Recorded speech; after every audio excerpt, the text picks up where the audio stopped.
잠들며 아빠와 함께 있는 삼국사기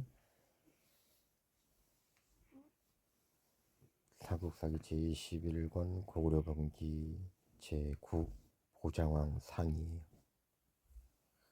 보장왕 상이라는 건 보장왕 하도 있는 거예요. 고구려병기 제12 보장왕 하예요. 임금님의 이름은 장. 우린 보통 보장이라고 알고 있지. 이 임금님은 나라를 잃어 시효가 없어. 그는 건무왕의 아우인 대양왕의 아들이다. 건무왕 제25년에 연개 소문에 의해 장이 즉 보장왕이 세워져 임금님의 자리를 이었다. 신라가 백제를 치기 위해 김춘추를 보내 구원을 청하였으나 이를 듣지 않았다. 임금님 두 번째 해 서기 643년 봄정월 임금이 자신의 아버지를 왕으로 봉하였다. 그리고 당나라에 사신을 보내었는데 이때는 당나라가 이미 서 있었던 때였어. 3월 연개 소문이 임금에게 말하였다. 유교, 불교, 도교의 3교, 즉 3개의 교는 솥의 다리에 비유되므로 모두 필요한 것입니다. 그러나 지금 유교와 불교는 함께 흥하고 있으나 도교가 성하지 않으므로 천하의 도수를 모두 갖췄다고 할 수 없습니다. 참가 청하건대 당에 사신을 보내어 도교를 구하여 세상 백성들을 교화하소서. 임금이 이 말을 매우 옳게 여겨 당나라에 표문을 올리고 그 뜻을 알렸다. 그러자 당나라 태종 이세민이 도사 숙달의 8명을 보내고 동시에 노자의 도덕경을 주었다. 임금이 기뻐하며 사찰에 그들의 숙소를 정해 주었다. 윤유월 같은 해 윤달이 있었고 그 윤유월에 당나라의 태종이 물었다. 연개의 소문은 자신의 임금을 해치고 국정을 휘두르고 있는데 이는 실로 참을 수 없는 일이다. 오늘 우리의 병력으로 고구려를 빼앗기는 어렵지 않다. 다만 백성들을 힘들게 하고 싶지 않으므로 거란과 말갈에게 그들을 치게 하고자 하는데 어떠한가? 의견을 물어본 거야. 그러자 장손무기가 대답하였다. 장손무기는 사람 이름이야. 장손이 성이고 무기가 이름이야. 자, 연개소문은 자신의 연개소문도 마찬가지. 연개소문은 성이 연시고 개소문이 이름이야. 자, 자신의 죄가 크다는 것을 알고 우리가 죄를 엄하게 물을 것이 두려워 견고한 수비를 하고 있습니다. 폐하께서 먼저 인내하면 그는 방심하게 될 것이고 또한 반드시 교만하고 나태해져 그의 죄가 더욱 커질 것입니다. 그렇게 된 연후에 토벌하여도 늦지 않을 것입니다. 그러자 황제가 여기서 말하는 황제는 이세민을 말하는 거야. 좋다. 그러면서 당 태종이 신임표를 가지고 사절을 보내 이해를 갖추어서 임금을 책봉하는 조서를 내려 다음과 같이 말했다.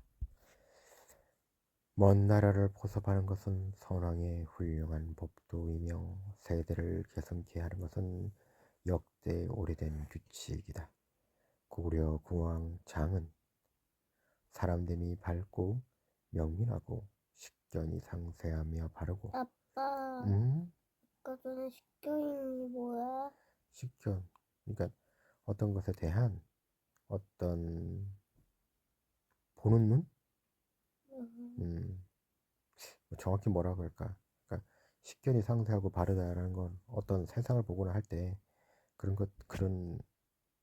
것들을 보통 식견이라고, 보통 식견이 좋다, 나쁘다라고 표현을 하는 건 그런 세상 돌아가는 걸 잘 알다, 그런 뜻으로 이해를 할 수 있을 것 같아.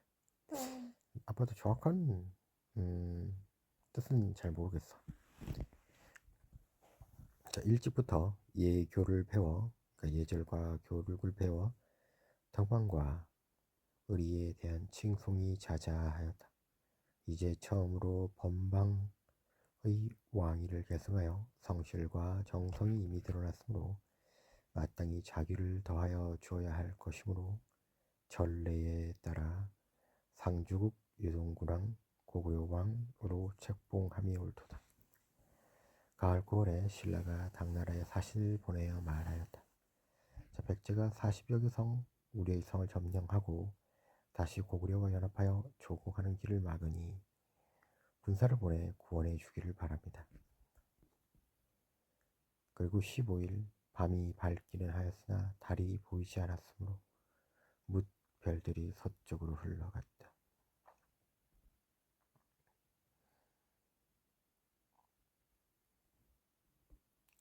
임금님 세 번째 해 서기 644년 봄정월 당나라에 사신을 보내어 조공하였는데 황제 즉 이세민이가 산흥승 상리 현장을 보내어 임금 즉 보장왕에게 조서를 내려 말하였다. 신라는 인지를 보낸 나라이며 조공을 계속하는 나라이다. 그대와 백제는 군사를 철수하여야 한다. 만약 다시 신라를 공격하면 내년에는 병사를 내어 그대의 나라를 칠 것이다. 자, 이때 신라는 이 당나라 선비족 당나라와 굉장히 잘 협력하고 있었던 관계였어. 자, 상리 현장에 국경이 들어왔을 때 계소문은 이미 군사를 거느리고 신라를 공격하여 두 성을 점령하였다. 임금이 사자를 보내어 연계 소문을 소환해서야 그가 돌아왔다. 상리 현장이 연계 소문에게 신라를 침공하지 말라고 타이르자 연계 소문은 상리 현장에게 말했다. 우리와 신라는 원한으로 사이가 벌어진 지 오래되었다.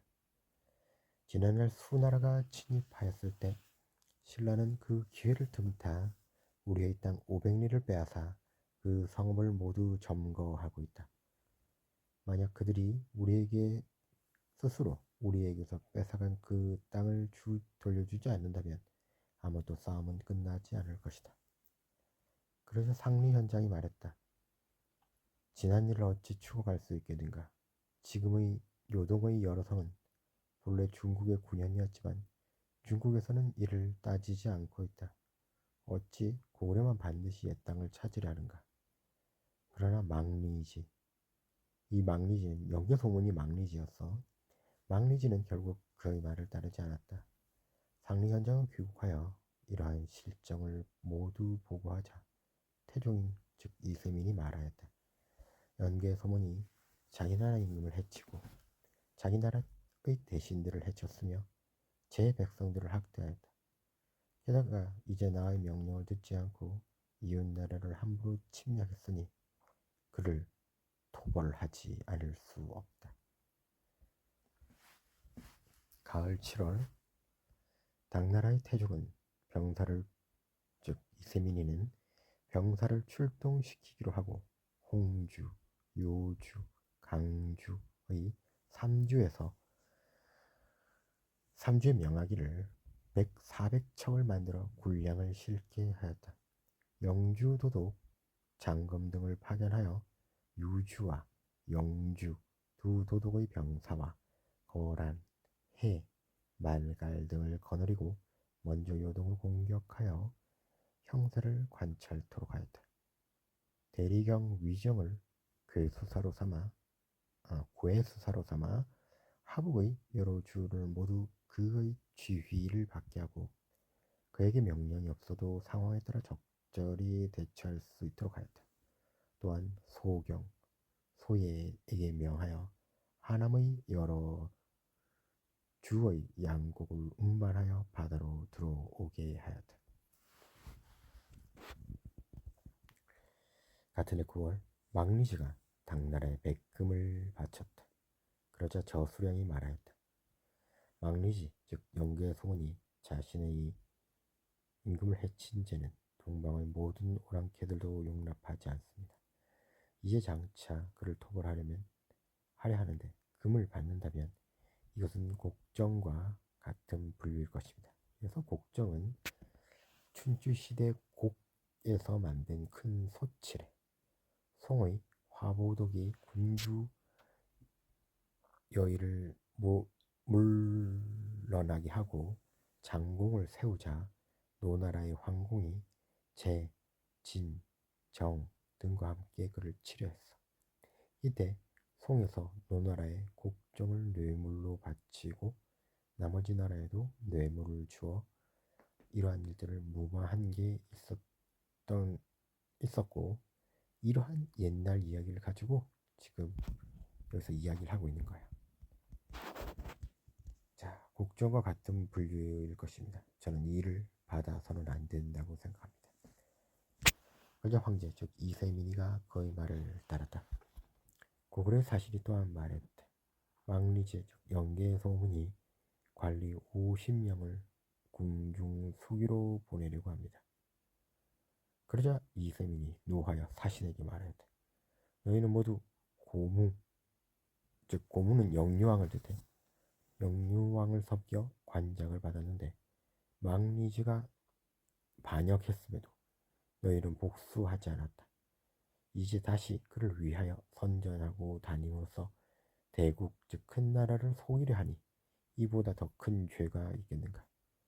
황제는 말을 마치고 사신들 모두 대리 형벌을 맡은 관리에게 맡겨버렸다. 그러니까 벌을 주라는 거였지.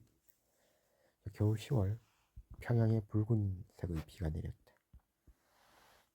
당황제 즉 이세민이 직접 군사를 이끌고 고구려를 치고자 하였으므로 수도 장안의 노인들을 모두 초청하여 위로하며 말했다.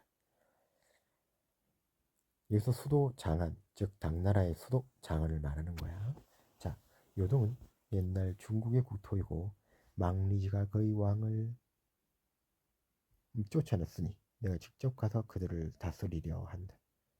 따라서 그대들에게 약속하건대 나를 따라 종군하는 자손들은 내가 잘 위로하고 어루만질 것이므로 근심하지 말라. 황제는 그들에게 옷감과 곡식을 후하게 주었다. 여러 신하들은 모두 황제에게 원정을 참가하지 않도록 권하였다. 그러자 황제인 이세민이 말하였다. 나도 알고 있다. 근본을 버리고 말단으로 향하고 높은 곳을 버리고 낮은 곳을 나아가며 가까운 곳을 버리고 먼 곳으로 가는 세 가지가 모두 상소롭지 않다. 고구려를 치른 것은 바로 그렇다. 그러나 계손이 왕을 시하였고 또한 대신들은 해치고는 정사 즉 나란 일을 제멋대로 한다. 그러므로 온 백성들이 고개를 들고 구원을 기다리고 있으므로 나에게 가지 않기를 권하는 사람들은 이 점을 모르고 있을 뿐이다. 그리하여 북쪽으로는 영주로 군량을 수송케 하고 동쪽으로는 고대인 성의 군량을 비축해 하였다. 같은 해 11월 겨울이 되고 있지. 이세민이 낙양에 이르렀다.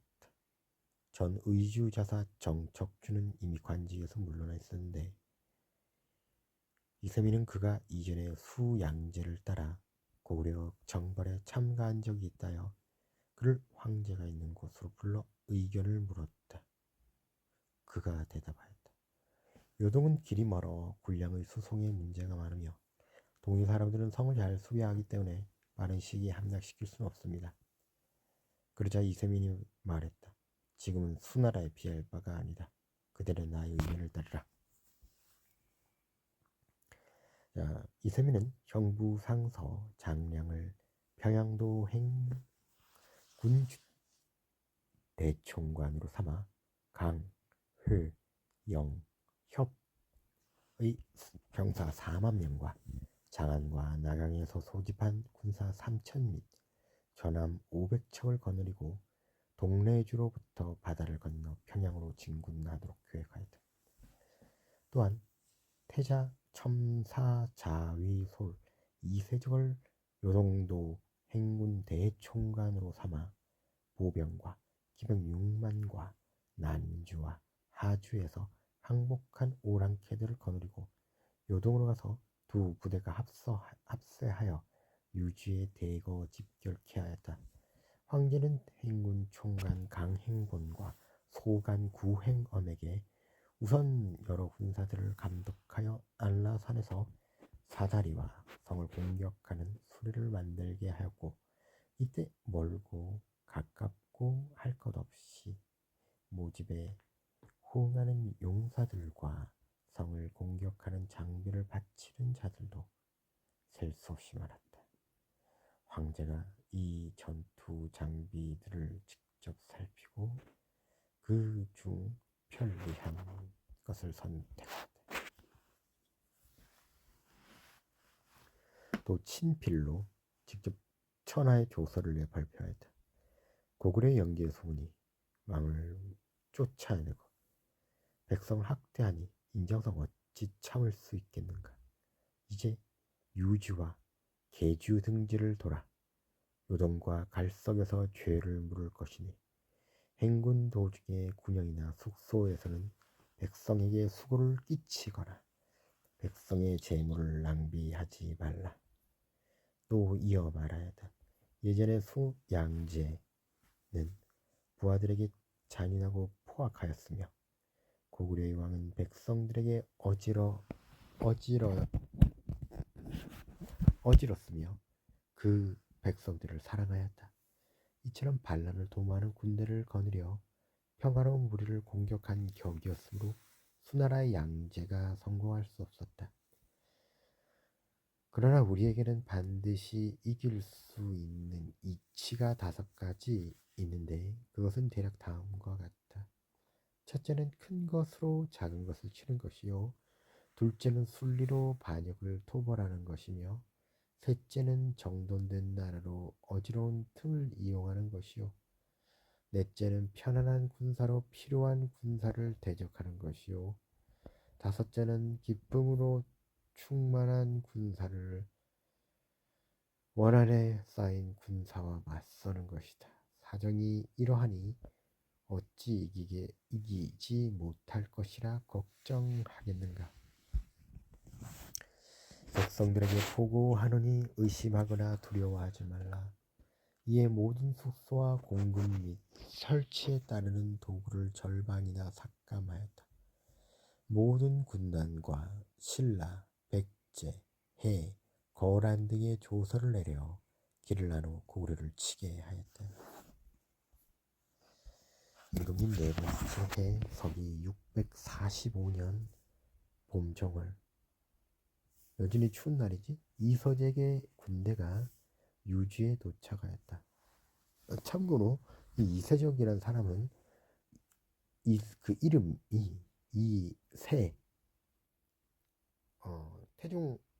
당태종 이세민의 이세와 똑같았으므로 그 세를 빼고 이적이라고 적힌 것도 많아. 같은 사람이야. 그 3월 이세민이 정주에 도착하여 임금을 모시는 신하들에게 말하였다. 요동은 본래 중국의 국토인데 수나라가 4번이나 군사를 출동시켰으나 이를 회복치 못하였다. 내가 지금 동방을 정벌하는 것은 중국을 위해서는 전사한 자체제의 원수를 갚으려는 것이요, 고구려를 위해서는 시해당한 원수를 갚으려는 것일 뿐이다. 또한 사방 구석구석까지 평정되는데 오직 고구려만 평정되지 않았으니 내가 늙기 전에 사대부인 남은 힘을 가지고 이 땅을 찾으려 한다. 되찾으려 한다. 황제가 정주를 떠나며 직접 활과 화살을 차고 안장 뒤에 비옷을 자신의 손으로 매달았다. 이 세적의 군사는 요동을 떠나면서 형사를 과장하여 마치 회원진으로 향하는 것처럼 위장하였다. 그리고 비밀리에 북쪽 샛길로 진군하여 우리 즉 고구려가 예상치 못하는 곳으로 진군하였다. 그리고 여름 4월 이세적이 통정에서 요수를 건너 현도에 이르렀다. 우리의 성읍에서는 크게 놀라 모두 성문을 닫고 수비태세로 들어갔다. 부대 총관 강하왕 도종은 수천의 병사를 거느리고 신성에 이르렀으며 절충도위 조삼량은 10여 명의 기병을 이끌고 직접 성문을 압박하니 성 안 사람들이 놀라 감히 나오려는 자가 없었다. 영주족 장검이 오랑캐 병사를 거느리고 선봉이 되어 요술 건너 권한성으로 내내라 우리의 병사를 물리치고 수천 명을 이겼다. 이세적과 강왕 도종이 계모성을 쳐 빼앗아 2만 명을 사로잡고 10만 성의 양국을 탈취하였으며 계모성을 계주로 개칭하였다. 장량은 수군을 거느리고 동래로부터 바다를 지나 비사성을 습격하였다. 성은 사면이 절벽으로 되어 있는데 오로지 서문으로만 오를 수 있었다. 이때 정명진이 병사를 이끌고 밤에 도착하였는데 부총관 왕대도가 먼저 성에 올랐다. 그리고 같은 해 5월 이 정도면 여름이지? 성이 함락되어 8천 명의 사람들이 잡혔다. 이세적이 요동성 아래까지 진격하였다. 황제는 즉 이세민이는 요동의 읍지대에 이르렀는데 진흙이 무려 200여리나 펼쳐져 있어 사람과 말이 통과할 수 없었다. 장작대장 여밉덕이 흙을 퍼부어 다리를 만들었으므로 군대가 행군을 멈추지 않고 늪지대 동쪽을 통과할 수 있었다. 우리 임금이 신성과 국내성에 있는 4만 명의 보병과 기병을 동원하여 요동을 구원하려 하니 강하왕 도종은 4천 명의 기병으로 이에 대항하려 했다. 그러나 군사들은 모두 병력의 차이가 너무 크므로 도랑을 깊이 파고 보를 높이 쌓았으며 이세민이 올라올 때까지 기다리는 것이 좋겠다고 생각하였다. 자, 도종이 말해야 돼. 고구려는 그들의 숫자가 많음을 믿고 우리를 경시하고 있으나 그들은 멀리서 왔기에 피곤한 상태이므로 공격하면 반드시 이길 수 있다. 길을 깨끗이 닦아놓고 황제를 기다리는 것이 마땅할 것이다. 어찌하여 황제 앞에 적을 넘겨드리려 하는가. 도비 마문거가 말했다. 강한 적을 만나지 않고서야 어떻게 장사의 능력을 드러내겠느냐. 그는 말을 마치자마자 말을 채찍질하며 달려가 공격하였다. 그가 가는 곳마다 우리의 즉 고구려의 군사가 쓰러졌다. 이에 당나라 군사들의 마음이 약간 안정되었다. 그러나 본격적인 전투가 시작되자 행군 총관 장군예가 밀려 달아나고 당나라 병사가 패하였다. 도적은 흩어진 병조를 수습하여 높은 곳에 올라섰다. 도종은 우리의 군대의 진영이 즉 고구려 군대의 진영이 혼란스러운 것을 보고 기병 수천을 이끌고 돌격해왔다. 그때 이세적이 병사를 이끌고 협공하니 우리 즉 고구려 군대가 크게 패하여 1천여 명의 피해가 발생하였다. 황제 이세민이는 요수를 건너고는 다리를 철거하여 군사들의 결심을 굳게 하고 마수산에 진을 쳤다. 황제는 이세민이는 강하왕 도종을 위로하여 상을 주고 마문거의 직급을 몇 단계 올려 중량장으로 삼았으며 장군예에게는 벌을 내렸다. 황제는 직접 수백 명의 기병을 거느리고 요동성 밑에 가서 군사들이 흙을 질고 참호를 쌓는 것을 보았다. 황제는 직접 제일 무거운 것을 자신의 말에 실었다. 이에 시종들이 다투어 흙을 운반하여 성 밑에 쌓았다.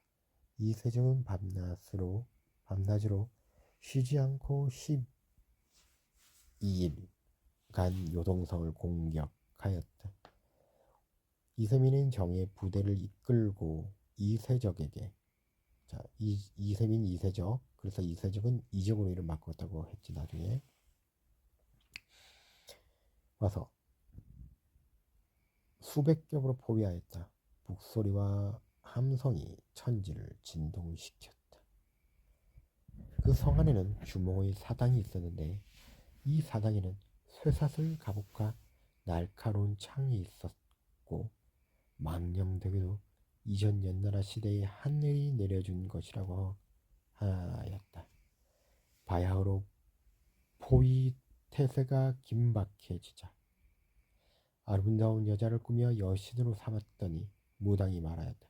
주몽께서 기뻐하시니 성은 반드시 온전할 것이다. 이세적이 포차를 일렬로 놓고 큰 돌을 300보 이상 날려보내니 돌이 맞는 곳마다 모두 허물어졌다. 우리는, 즉 고구려는 나무를 쌓아 누대를 만들고 그물을 쳤으나 돌을 막을 수는 없었다. 당나라 군사들은 성을 공격하는 수레로 성 위의 집을 부수었다. 이때 백제가 황금색으로 칠한 쇠갑옷을 바치고 또 검은쇠로 만든 무늬 있는 갑옷을 군사들에게 입혀 종군시켰는데 황제와 즉 이세민과 이세적의 군사가 합세하자 갑옷의 광채가 햇빛에 번쩍거렸다. 남풍이 세게 불자 이세민이 민첩한 병사에게 전차 기둥의 꼭대기에 올라서 성의 서남쪽 성루를 불사르게 하였다. 불이 성 안으로 타 들어가자 황제는 곧 장병을 지휘하여 성에 오르게 하였다. 우리 군대, 즉 고려 군대는 사력, 즉 죽은 힘을 다해 싸웠으나 승리하지 못하고 1만여 명의 피해가 있었다. 당나라는 1만여 명의 군사와 4만 명의 남녀 주민을 생포하고 50만 석의 양곡을 탈취하였다. 즉 요동성이 무너진 거야. 그리고 요동성을 요주로 계칭, 즉 이름을 바꾸었다. 자, 이세적은 백암성의 서남쪽을 공격하고 황제 서북쪽으로 갔다. 백암성의 성주 손대음이 보통 이 삼국사기 이 부분은 당서를 해서 이제 가져왔기 때문에 당서에서 고구려 쪽 사람의 이름이 있는 건 그 사람이 항복을 했을 경우야. 아마 손대음은 항복을 한 것 같아. 자, 백암성의 성주 손대음이 비밀리에 자신이 신뢰하는 사람을 보내어 항복하기를 청하였고 성 위에 나와 칼과 도끼를 던지는 것으로 신호를 삼겠다고 하며 말하였다. 저는 항복하기를 원하나 성 안에 따르지 않는 자가 많습니다. 그러자 이세민은 당나라의 깃발을 사자에게 주며 말하였다. 틀림없이 항복하겠다면 이 깃발을 성 위에 세우라. 그러자 대음이 그 깃발을 세우자 성안 사람들은 당나라의 병사가 이미 성에 들어왔다 판단하고 모두 손대음을 따라 항복하였다. 이세민이 요동을 공격하여 승리하였을 때 백암성의 사람들이 항복을 했다가 얼마 지나지 않아 후회하였다. 이세민은 그들의 변심을 보고 노하여 군사들에게 명하였다.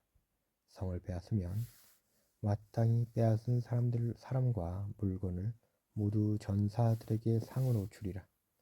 이때 이세적은 이세민 이세적 나오는데 그래서 다른 곳에서는 이 이세적의 이름이 이세민과 같다고 이세까지가 같다잖아. 같아서 세자를 빼고 이적이라고 부르는 경우가 있는데 같은 사람이야. 자, 이세적은 이세민이 백암성의 항복을 받으려는 것을 알아채고 근데 백암선이 뭐야? 백암성이라는 성이 있었어. 아빠, 나도 성에는 백은 섬인 줄 알았어. 섬. 섬은 아니고 백암성이라는 성이 있었어. 응. 자, 어디에? 당나라와 고구려 사이에 있었지. 어디야? 정확한 어디야? 위치는 잘 모르겠어. 현재 어디야? 현재 정확한 위치는 모르겠어. 그럼 중국 아니야? 현재의 중국 어딘가일 거야. 하지만 정확한 위치는 잘 모르겠어. 자, 수십 명의 무장한 군사를 이끌고 와 황제에게 말했다. 사졸들이 화살과 돌을 무릅쓰며 목숨을 돌보지 않고 싸우는 것은 노획물을 탐내기 때문일 뿐입니다. 지금 성이 거의 무너져 가는데 어찌하여 항복을 받음으로써 전사들의 마음을 저버리려 하십니까? 그러자 이세민이 말에서 내려와서 사과하며 말했다. 장군의 말이 옳다. 그러나 병사들을 풀어 함부로 사람을 대하고 그들의 처자를 사로잡게 하는 것은 내가 차마 저지를 수 없는 행동이다. 장군의 부하로서 공로가 있는 자에게는 내가 창고의 물건으로 상을 줄 것이다. 장군으로 인하여 이 성이 속죄받기를 원한다. 세정은 물러나와 성 안에 있던 남녀 1만여 명을 잡아 물가에 장막을 치고 그들에게 항복을 받았다. 그런 후에 먹을 것을 주고 80세의 노인에게는 정도에 따라 차등 있게라고 보통 표현하지 비단을 주었다. 다른 성의 병사로서 백암성에 와 있던 자들을 모두 위로하고 타이르며 그들에게 양식과 군장을 주어 원하는 곳으로 가게 하였다. 이에 앞서 요동성의 장사가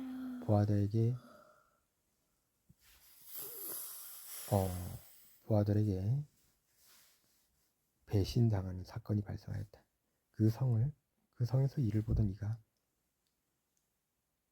장사의 처자들을 데리고 백암성으로 도망쳐왔다. 이세민은 그의 의리를 좋게 여겨 비단 5피를 주고 장사의 상여를 만들어 평양으로 보냈다. 백암성은 암주로 개칭하고 손됨을 자사로 삼았다. 애초에 망리지는 영계소문을 말하는 거야. 가시성에 있던 700명의 군사를 파견하여 계모성을 수비하게 하였으나 이세종은 그들을 모두 사로잡았다. 그들은 당나라의 군대에 종군하여 공을 세우기를 요청하였는데 황제가 말했다. 너희들의 집이 모두 가시성에 있다. 그러나 너희들이 나를 위하여 싸우게 되면 망리지가 반드시 너희들의 처자를 벌할 것이다. 한 사람의 힘을 얻기 위하여 한 집안을 멸망케 하는 일을 나는 차마 할 수가 없다. 이세민은 그들에게 모두 곡식을 주어 돌려보냈다. 계모성을 계주로 개칭하였다. 이렇게 전쟁 시에 그곳을 이제 점령하게 되면 보통 이름을 바꾸게 되는 경우가 참 많아. 그리고 이세민이 안시성에 도착하였다. 안시성은 되게 유명한 성이야. 안시성에 도착하여 성을 공격하자 북부 욕살 고연수와 남부 욕살 고혜진이 우리의 군대와 말갈군 15만을 거느리고 안시성을 구원하였다. 왜 이름이 이렇게 나올까? 좀 불길하지? 자, 이세민이 시중하는 신하들에게 말하였다. 지금 고연수에게 전략이 있다면 그것은 다음의 3가지이다. 첫째, 병사를 이끌고 직접 앞으로 나와 안시성과 연결되는 보루를 쌓고 높은 산의 험한 지세에 의지하여 성안의 곡식을 먹으면서 말갈군을 풀어 우리의 마소를 약탈하는 것이다. 이렇기 때문에 우리가 공격한다 해도 빨리 함락시킬 수 없고 되돌아가려 해도 늪지에 가로막히게 될 것이다. 그러므로 우리의 군사들은 가만히 앉아 곤란한 지경에 빠지게 되니 이것이 상책이다. 둘째는 성안의 무리를 이끌고 야간 도주를 하는 것이다. 이것이 중책이다. 셋째는 자신의 지혜와 재능을 모르고 우리와 대적하는 것이니 이것이 하책이다. 그들은 두고 보라. 그가 반드시 하책을 가지고 나올 것이니 그들을 사로잡게 되는 작전이 내 눈앞에 벌어질 것이다. 이때 나이가 많고 풍부한 대로 고정이가 고연수에게 말했다. 진왕. 여기서 진왕은 이세민이 당나라를 세우기 전에 진왕이었어. 그래서 이때도 그냥 진왕이라고 부르는 거야. 이 고정이가. 자, 진왕은 안으로는 여러 영웅들을 쳐 없애고 밖으로는 오랑캐들을 굴복시켜 혼자 힘으로 서서 황제가 되었으니 이는 세상을 다스리라는 하늘의 명을 받은 인재이다. 그런 그가 지금 전국의 군사를 이끌고 왔으므로 대적할 수 없다. 나의 계책은 병사를 정돈에 싸우지 않고 여러 날을 두고 지구전을 펴다가 기습병을 보내어 그들의 군량 수송로를 차단하는 것이다. 저들은 군량이 떨어지면 싸우려 해도 싸울 수 없고 돌아가려 해도 갈 길이 없게 될 것이다. 이렇게 해야만 우리가 승리할 수 있을 것이다. 그러나 고연수는 이 말을 듣지 않고 군대를 거느리고 안시성 밖 40리까지 나아갔다. 이세민은 고연수가 주저하면서 나오지 않을까 염려하여 대장군 아사나사이를에게 명하여 돌고래 기병 1,000명을 이끌고 그들을 유인케 하였다. 첫 교전에서 당나라의 병사가 거짓으로 패주하는 척하자 연수가 말했다. 오, 다루기가 쉽구나. 넘어간 거지. 앞을 다투어 기세를 타고 안시성 동남방 팔리 지점에 이르렀고 산에 의지하여 진을 쳤다. 이세민은 여러 장수들을 전부 불러놓고 계책을 물으니 장손 무기가 대답하였다. 저는 적을 만나서 싸우려 할 때는 반드시 먼저 군사들의 마음 상태를 살펴야 한다고 들었습니다. 제가 마침 여러 병영을 다니는데 군사들이 고구려 군사가 왔다는 말을 듣고 모두 칼을 뽑아 들며 깃발을 달고 얼굴에 희색이 도는 것을 보았습니다. 이들은 반드시 승리할 병사입니다. 폐하께서는 면류관을 벗어놓고 직접 진지에 나섰습니다. 지금까지 우리가 뛰어난 전술로 승리를 거듭한 것은 위로 폐하의 지략을 받들어 모든 장수들이 성공을 이루어낸 것뿐입니다. 오늘 일도 폐하께서 직접 지휘하시기 바랍니다. 황제가 웃으며 말했다. 여러 공들이 이 일을 나에게 사양하니 내가 여러 공들을 위하여 방법을 구상하겠노라. 이세민은 곧 장손 무기 등과 함께 수백 명의 기병을 이끌고 고지에 올라 둘러보고 산천의 형세 가운데 군사를 숨길 수 있는 곳과 병력의 출입이 가능한 곳을 관찰하였다. 이때 우리의 군대는 즉 고구려 군대야 말발군과 연합하여 진을 치고 있었는데 그 진의 길이가 40리에 달했다. 이세민도 이를 관찰하고 두려워하는 기색이 나타났다. 그러자 강하왕 도종이 말하였다. 고구려는 전략을 다하여 천자의 군대를 방어하고 있으니 틀림없이 평양의 수비에는 약점이 있을 것입니다. 저에게 정예군 5천을 주시면 그들의 본거지를 뒤엎게 하십시오. 그리하여 싸우지 않고도 수십만 군사를 항복시킬 수 있습니다. 그러나 이세민은 이를 듣지 않고 사신을 보내어 고연수에게 거짓으로 말하였다. 나는 너희 나라의 권력 있는 신하, 즉 연개 소문을 말하는 거야. 그러니까 이거 사실은 정확히 그냥 권신이라고 적혀 있어. 가 왕을 몰아낸 그 죄를 물으러 온 것이니 우리가 서로 전투를 하게 된 것은 나의 본심이 아니다. 너희 나라의 경내에 들어오니 마초와 양식이 충분하지 않아 몇 개의 성을 빼앗기는 하였으나 너희 나라가 신하의 예절을 지킨다면 잃었던 성을 반드시 돌려줄 것이다. 그러자 고윤수는 이 말을 믿고 더는 방비책을 마련하지 않았다. 자, 이세민은 밤에 문무관을 불러 계책을 논의한 다음 이세적에게 보병과 기병 15,000을 주어 서쪽 고개에 진을 치게 한 다음 장손 무기와 우진달에게 정예군 11,000을 주어 기습병으로 삼아 산의 북쪽에서 협곡으로 나와 후면을 공격해 하였다. 이세민은 직접 보병과 기병 4,000을 이끌고 북과 나팔을 옆에 껴끼고 깃발을 눕혀 산을 올랐다. 이세민은 모든 군대에게 북과 나팔 소리가 들리면 일제히 맹렬한 공격을 하라고 명하였으므로 또한 담병자에게는 항복받을 군막을 조상 옆에 설치하도록 명하였다.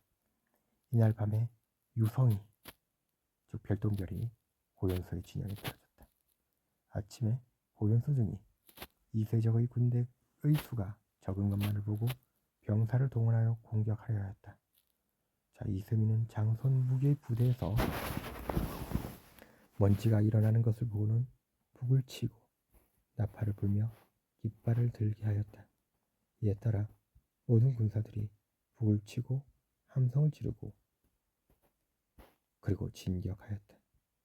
그러자 고연수 등은 두려워하며 병사를 나누어 방어하려 하였으나 이미 진영은 혼란에 빠졌으며 그때 마침 천둥과 번개가 쳤는데 용문 사람 설인귀가 기이한 복장을 하고 고함을 치며 우리의 진영, 즉 고구려의 진영으로 깊숙이 들어왔다.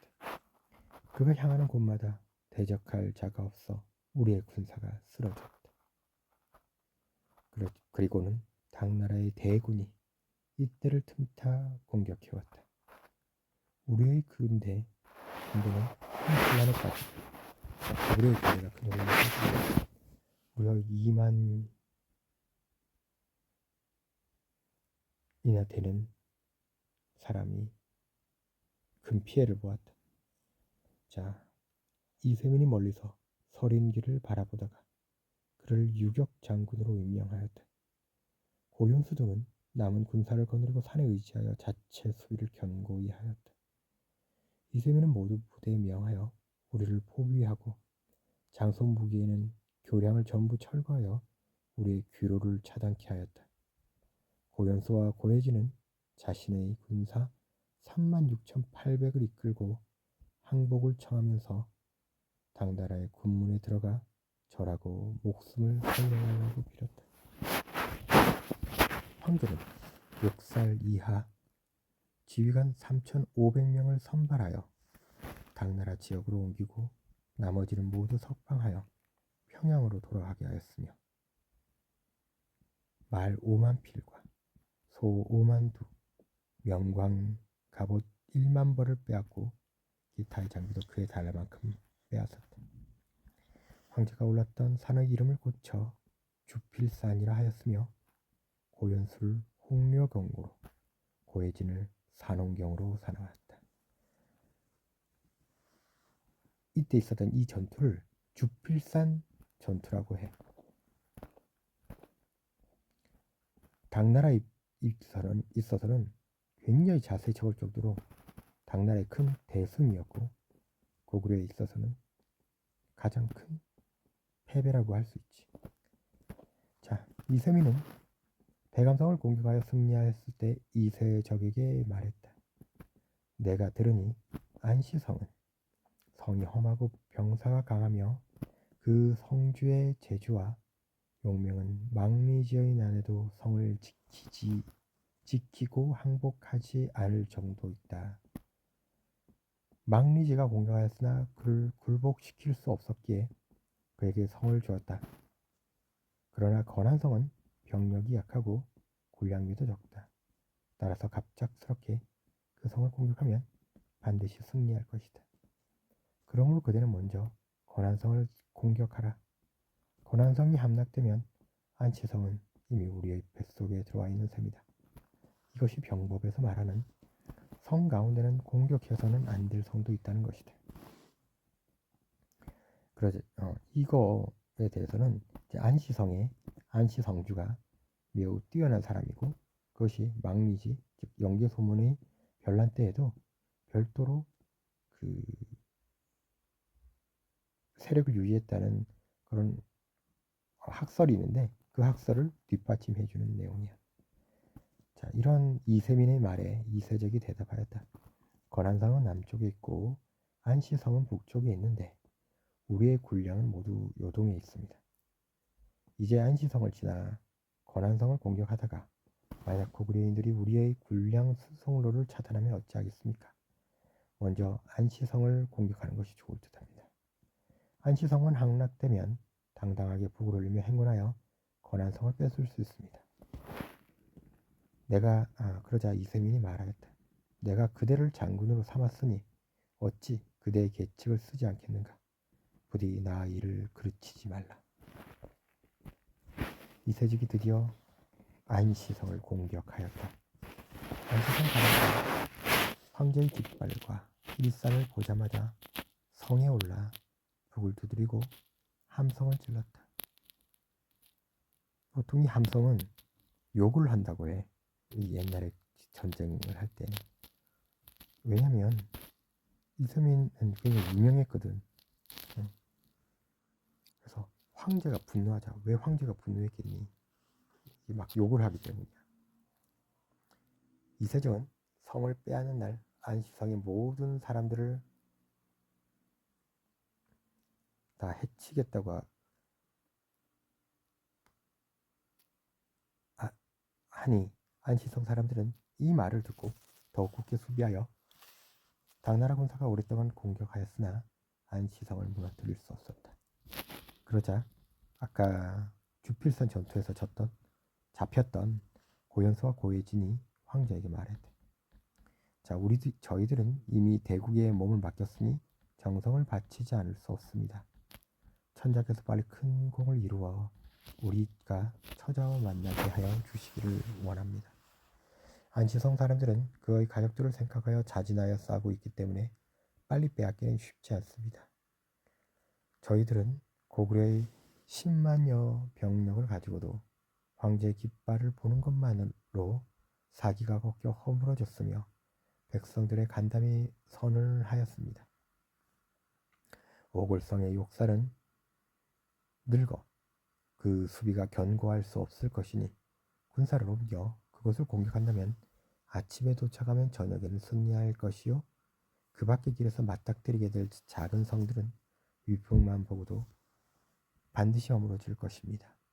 이후에 그곳의 자재와 군량을 거두어 북을 올리며 전진하면 그들은 틀림없이 평양을 지켜내지 못할 것입니다. 또 여러 신하들이 말하기를 장량의 병사가 사성이 있으니 그를 부르면 이틀이면 올 수 있습니다. 고구려가 두려워하고 있는 틈을 타 힘을 합하여 오골성을 빼앗고 압록강을 건너 곧바로 평양을 뺏는 것이 이번 일에 달렸습니다. 황제가 이 말을 따르려 하자 장손무기가 홀로 나서서 천자의 원정은 보통 장수들의 정벌과는 다릅니다. 따라서 모험을 하면서 요행을 바랄 수는 없습니다. 지금 건한성과 신성의 무리가 아직 10만이나 되는데 우리가 만약 오골성으로 간다면 고구려가 반드시 우리 뒤를 추적할 것입니다. 그러므로 먼저 안시성을 점령하고 건한성을 취한 뒤에 군사를 먼 곳으로 진군시키는 것이 옳습니다.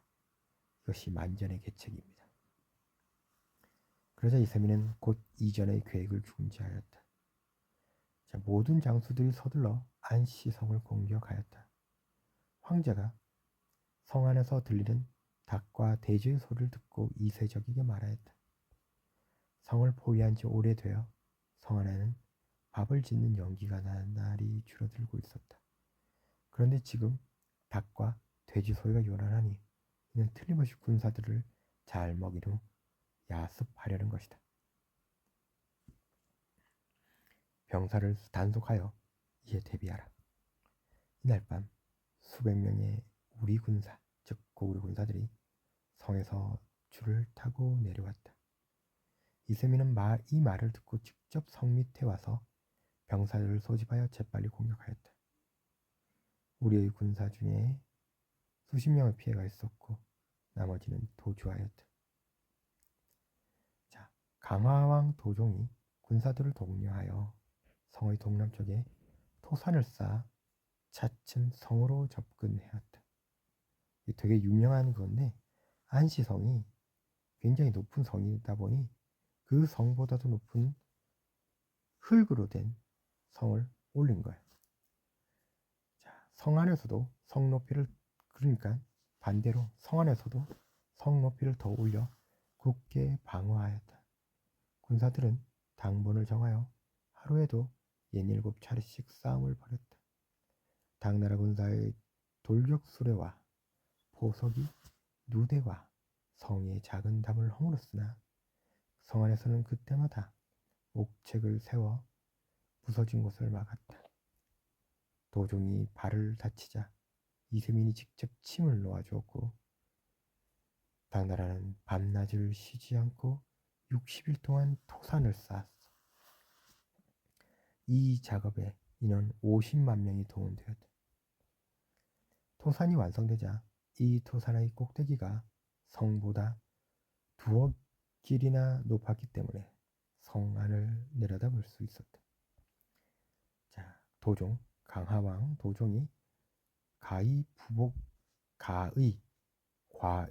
부복에게 병사를 거느리고, 그러니까 과의는 직책이고 부복에가 이 사람 이름이야.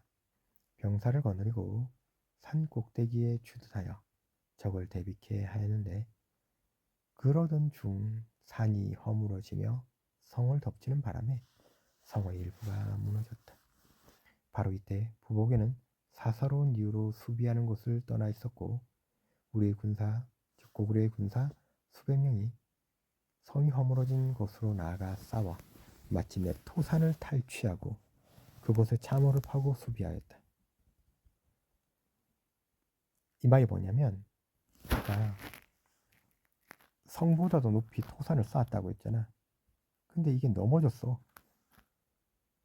그래서 성도 넘어졌는데 그때 오히려 고구려 군사들이 그 넘어진 성이 아니라 넘어진 산을 점령을 해버린 거야. 즉 고구려가 유리하게 된 거지. 그러자 황제가 노해해서 아까 그 부보개에게 벌을 주고 장수들에게 명하여 성을 공격해 하였으나 사흘이 지나도 이길 수가 없었다. 도종이 맨발로 황제의 뒷발을 나서 죄를 청했다. 그러자 이세민이 말했어. 너희 죄는 죽어 마땅하나 나는 한 무죄가 왕회를 죽인 것은 진목공이 맹명을 등용한 것만도 못하다고 생각하고 있다. 또한 너는 계모성과 방금 이 말이 무슨 말이냐면 왕회는 효노의 정벌에서 패하고 황무제에게 벌을 받았으나 맹명은 진정벌에 실패는 하였으나 진목공은 그를 등용한 이야기를 한 거라고 해. 결국은 살려주겠다는 뜻이지. 또한 너는 계모성과 요동을 점령한 공로가 있기 때문에 특별히 용서한다 라고 했어.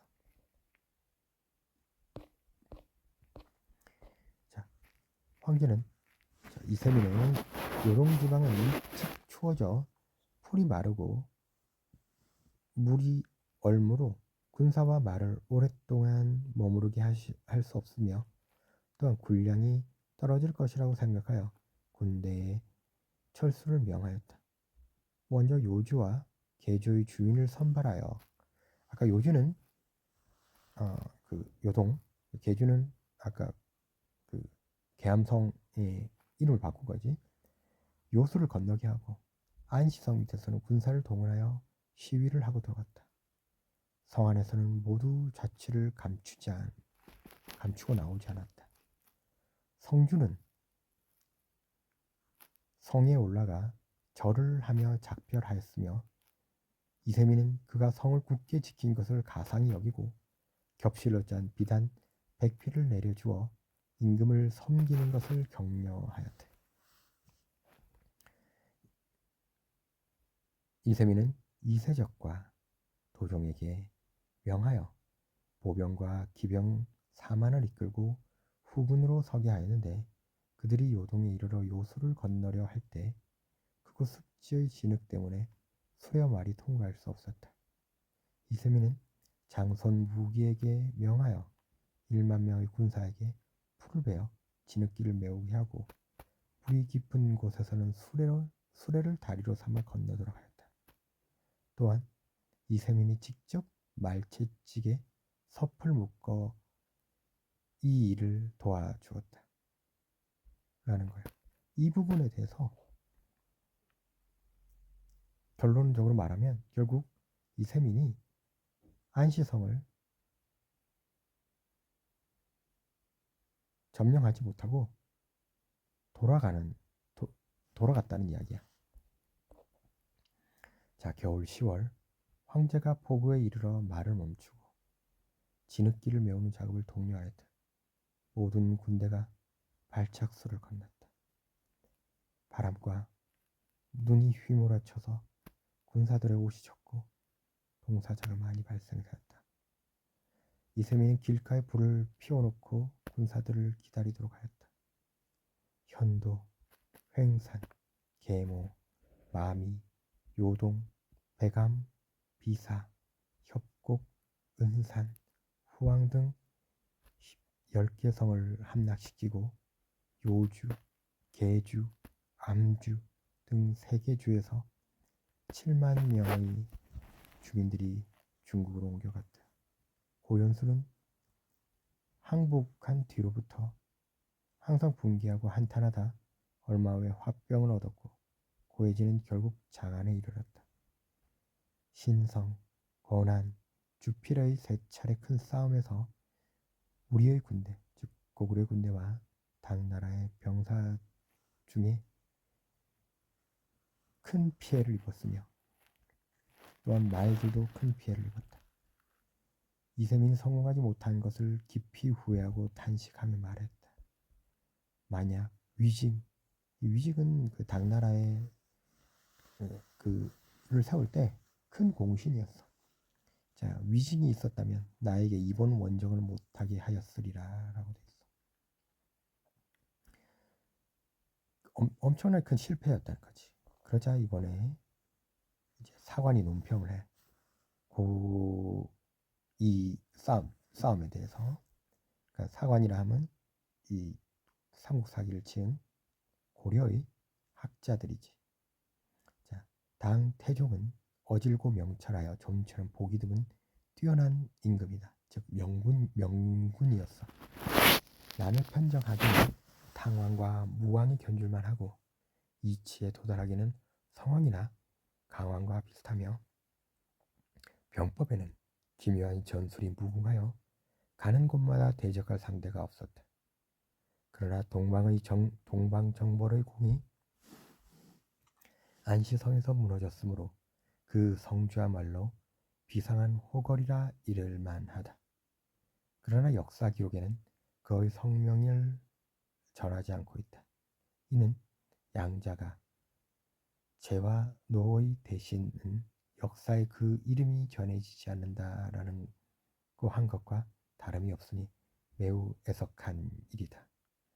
자, 우리가 보통 안시성 성주를 양만춘으로 알고 있는데 이건 요 삼국사기가 지어지고도 몇백 년이 지난 다음에 어느 순간 어디서 갑자기 그때 성주가 양만춘이었어요 라고 이렇게 한 뒤로 그냥 우리나라 사람들도 이름은 모르나 약간 편의상 그냥 양만춘이라고 부르고 있어.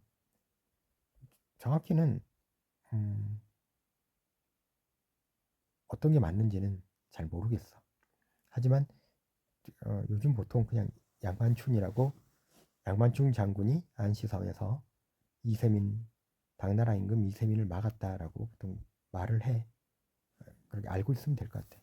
기본적으로는 몰랐다. 나중에 그 이름이 널리 알려졌다 정도로 이해를 하면 될 것 같아. 한참 뒤에 그 조선시대 와서. 자, 임금님 5번째 해 서기 646년 봄 2월 이세민이 도읍으로 돌아가서 이정에게 말하였다. 내가 천하의 군사를 가지고도 작은 오랑캐에게 곤욕을 당한 것은 무엇 때문인가? 이정이 대답하였다. 이는 도정이 풀어드릴 것입니다. 이세민은 도정을 돌아다보며 물었다. 도정은 주필산에 있을 때 빈틈을 이용하여 평양을 점령하고자 한 말을 상세하게 진술하였다. 그러자 이세민이 한탄하며 말했다. 당시에는 무척 급하고 바쁜지라 내가 기억하지 못하겠다. 그러니까 전략적인 문제가 있었다라는 걸 인정한 건데 개인적으로는 뭐가 맞는지 모르고 결과론적이야. 그 평양으로 직공하는 걸 해서 성공했을 수도 있고 실패했을 수도 있고 이 경우에는 직공하지 않았기에 한시성에서 가로막혔고 그래서 그거에 대해서 약간의 후회를 하는 거지. 같은 해 여름 5월 임금과 이거는 삼국사기의 고구려 봉기니까 보장왕이고 망리지 계금 즉 연계 소문이야. 당나라에 사신을 보내 사죄하고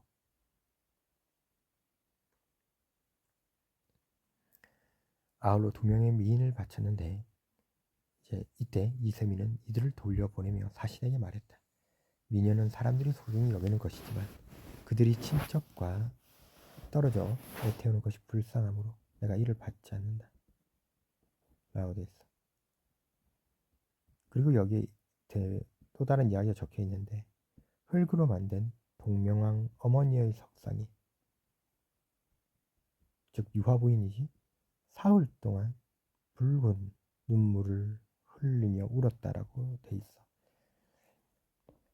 간혹 여러 가지 이야기들을 이제 편집함에 넣다 보니 이렇게 좀 약간 일관성이 없는 경우가 좀 있어.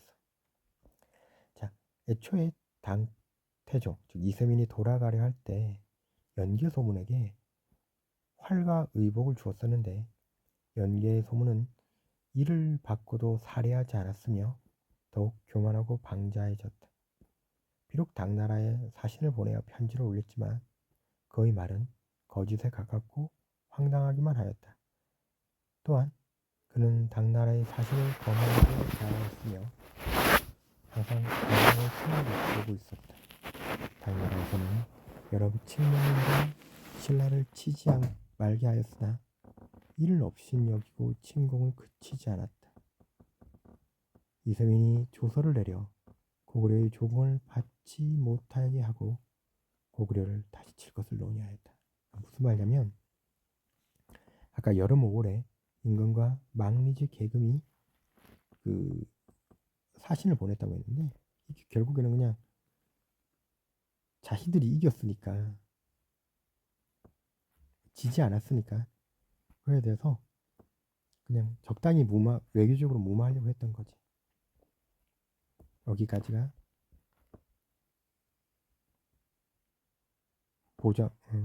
삼국사기의 고구려 봉기 제9 보장왕 상에 해당하는 내용이에요. 다음에는 하를 잇도록 해보겠습니다.